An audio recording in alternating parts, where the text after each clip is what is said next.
Hello everyone and welcome to the FM network. My name is Ashman. I'm here today to bring you a video on my fantastic tactic I've slung together.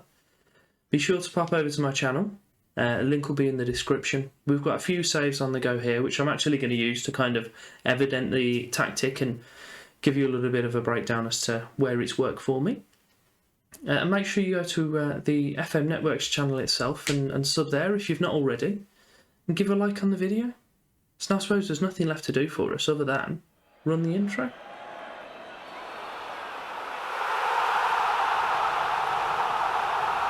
We're here now with Cadbury from my Cadbury save, funnily enough, the chocolate men they're referred to as. We're going to show you the tactic itself because we've been running it on this save. I appreciate the players are quite a calibre above the league here, so take it with a little pinch of salt as to how effective it is in that regard. But I've got a little bit further evidence further on as well. But the shape and the lineup is a 4-4-2. I've kind of got bored of everyone playing a 4-2-3-1 or your 4-3-3, and I've noticed that this year it has been quite good with a two-striker formation. I've run quite a few over the course of the season and the year, with having two strikers and both being advanced forwards. And I found having the deep line forward next to him is really good. It kind of just brings the two lines together as well. But as I say, it's 4-4-2. Your keeper can be sweeper keeper or goalkeeper. It doesn't really matter. The only thing I would say is just ask them to take fewer risks. Your fullbacks, you want them as wing-back attack. We want to do so there. Just ask them to stay wider. You can preference a cross, depending on how you want to play in that regards. It could be useful if you've got someone that's pretty effective aerially. Your centre-backs, I do have them as ball-playing defenders, but if you are lower leagues, it's probably worth just changing them to normal centre-backs. Not really much you've changed there. If it's just a centre-back, I'll maybe look at knocking the pass directness down as well. Regarding your wingers, this is kind of your biggest change. So rather than your standard 4-4-2, you'd have the wide players and you'll whip it in. These guys are kind of acting as two extra forwards. So what we've asked them to do is sit narrower, and they are cutting inside with the ball anyway as standard as part of that. But we are asking them to take more risks as well. So they kind of really are getting forward and being that driving force. You do get quite a few goals from your wingers with this formation as well. Rydell, he's new to the team. He scored 2 on his debut. Costello's quite good as well. And my right back last season was a certain fella by the name of Philip Dillon. He scored 10 goals for me in the previous season, so from right wing and as a one-star player, it's quite effective. And your two guys in the middle, they're just kind of your engine, just making sure everything's running as it should. You want a box-to-box mid, again asking to take more risks. And a deep line playmaker on support generally. If you're playing one of the stronger teams, you can maybe put it to a defensive role. Your little pivot, the link between the two, your deep line forward. Not really much to change there again. Just let him roam position so he has a little bit more freedom. He sometimes drops into like an attacking mid role and then the winger will push up as well. And you've got that like kind of like a 4-pronged attack there as well. And then the striker themselves, I don't believe there's anything I've changed on there either. So there's not really too much individual player roles that you're changing. And obviously your deep line forward and your advanced forward are interchangeable. So if you need them right or left, that's fine. Team instructions, I'll generally have your mentality on positive. You can drop it down or push it up.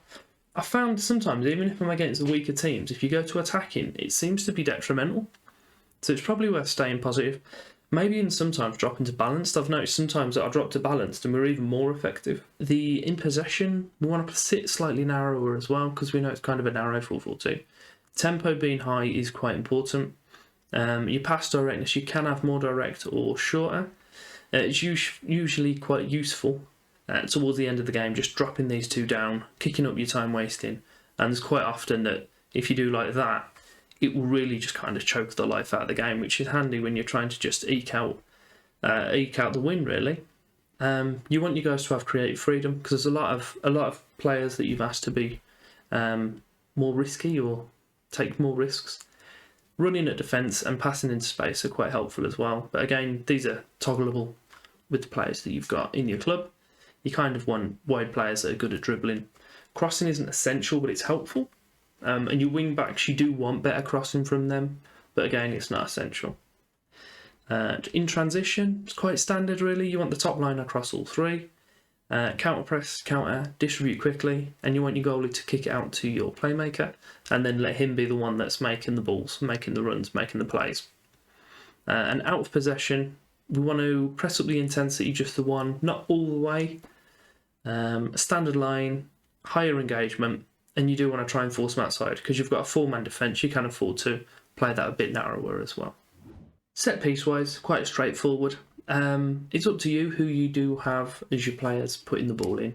I generally just for kind of safety, I have my wide midfielders putting the balls in. Put your centre backs on the near post and lurk near post. One of my strikers to try and upset the goalie. The other one's just going forward alongside one of the centre mids, and then have the opposite sort of winger just lurking, like attacking the ball from the edge. And then the remaining midfielder just lurking on the edge. So if something does break, hopefully they can get back and assist the fullbacks that are sat that back. Obviously, if you've got a player in your team that's quite tall and decent in the air, that's one of the other positions, just swap them all in. Throw-ins wise, we all remember a good few months ago, and we used to be able to just launch the ball into the area and cause absolute pandemonium with a player with 2 long throws. Fortunately, that's been patched out. Obviously, if you've got a player in your team who's got like a really good long throw stat, do the usual, just bung it in, cut this guy out, and then happy, you might even be able to keep another guy back. But this is quite effective. I usually get the central midfielder from the side that the throw is, get it to throw to that winger, keep one of the centre backs up, keep one back as well, keep like the opposite wing's fullback there. The fullback from the side that you're taking just lurk on the edge, along with one of the centre mids.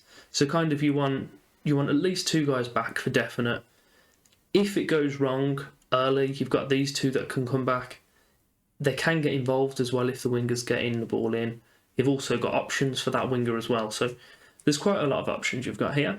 I'm scoring quite a few goals from throw-ins. Not as prolific as they were, but it's kind of fortunate because that was a little bit ridiculous. Scored quite a lot of cheesy goals that way. As we said earlier, the formation's been doing pretty wonders for us in the low leagues. We started in Tier 10 with Capri.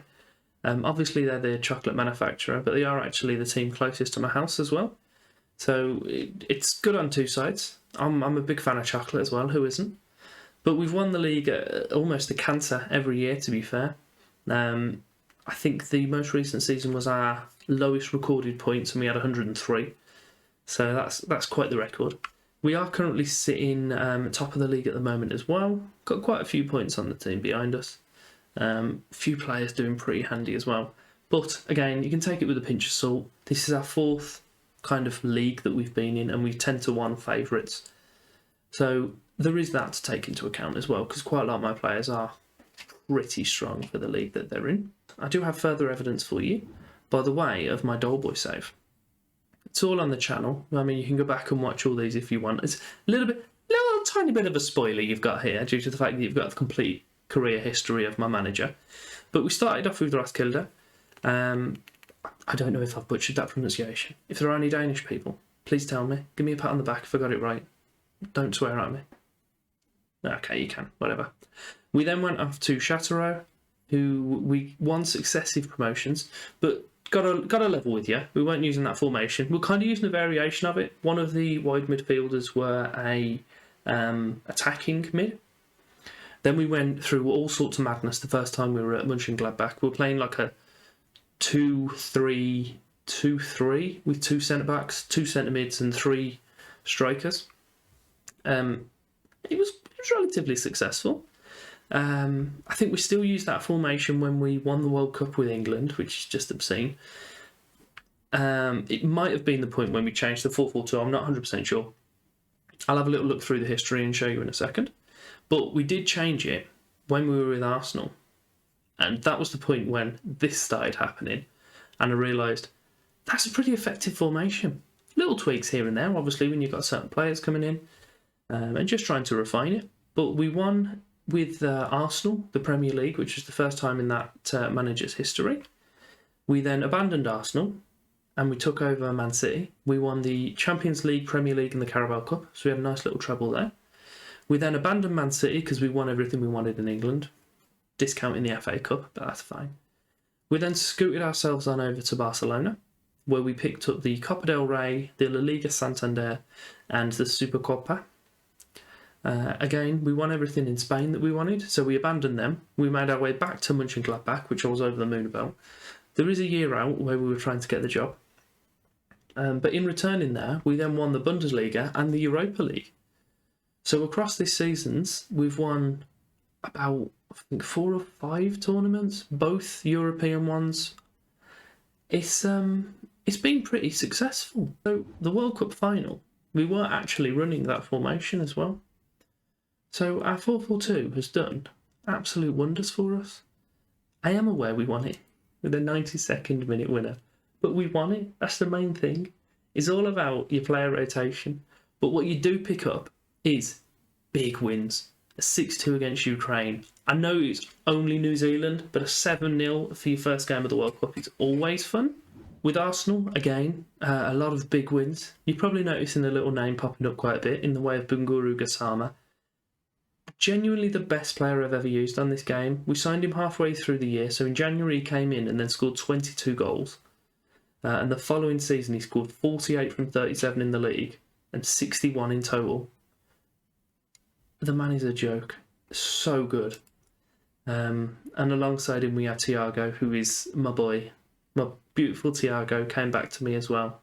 It's beautiful. He came in with us in the January and got 13 assists in 6 months. And then the year that we won the league, he scored absolutely madness goals as well. So it is really good in regards to your forwards actually getting goals, because I've had a few formations where they just don't score, and forwards have always seemed just useless. But it's just fun. I mean, you get some frustrating games like your 3-3, but then you turn over Galatasaray 13-0 across 2 games. That's always entertaining. 5-0s, 4-0s, 4-2s. You are a really high scoring team. 7-0 against Blackburn. It's just good. That season with Arsenal, we come away with 105 goals and only 33 conceded. So we had a goal difference of 72. Followed that up the next year with Man City, who were 96-30, a goal difference of 66, so comfortably the highest goal differences in the league. With Man City in that season, I mean, we were picking up again some big results. You're looking at, again, 5-2, 4-1s, 5-1, 4-1. Across the space of about 4 or 5 games, we scored at least 4 goals. It's just really fun. It's really good to see, and I like to have my team actually like going at it, but not also just being completely fragile at the back. And our final stop of the Dollboy experience, should I say, we've got our Barcelona. So we scored 126, only conceded 28, and having a goal difference of 98, which I appreciate is Barcelona, but that's a record-breaking season for goals. So we took that off Real Madrid. 96 points scored, so we're a good 11 points clear of them. 98 goal difference has to be a record as well. That's obscene. Your only issue is that sometimes you do just get unstuck. 4 losses, 3 draws. They're frustrating, but 31 wins, never going to turn that down. Further evidence of the fact that you do just score stupid amounts of goals. Started off 2 games into the season, scoring 13 goals. Back-to-back 6-1 wins. You've got a 6-0 again against Nordjylland, an 8-0 against Osasuna. Plenty of goal scores. A second 8-0 for the season, 7-0. You just absolutely destroy teams. You just completely rip them apart. And that is all sorts of fun. But the final shred of evidence I'm going to give you is a little test I'm going to run now. We've got Villa. We've loaded up a small database. What we're going to do is lock the tactic in for Villa. We're going to run through to the end of the year, and we're just going to see what's happened. Realistically, what's happened for them is they're predicted 18th. If we go into the Premier League and we look against the season preview, they're actually predicted 13th. But what I was looking at is maybe a top half finish. I'll be very happy with that. So here we are in the future. And a little bit of a spoiler here. We are still the Villa manager, so we haven't managed to be sacked, which is a pleasant surprise. We have dragged ourselves up to 12th best team in the league, according to the season preview as well, even though the season's finished. So You'd think that will be exactly where they are now, but it's not the case.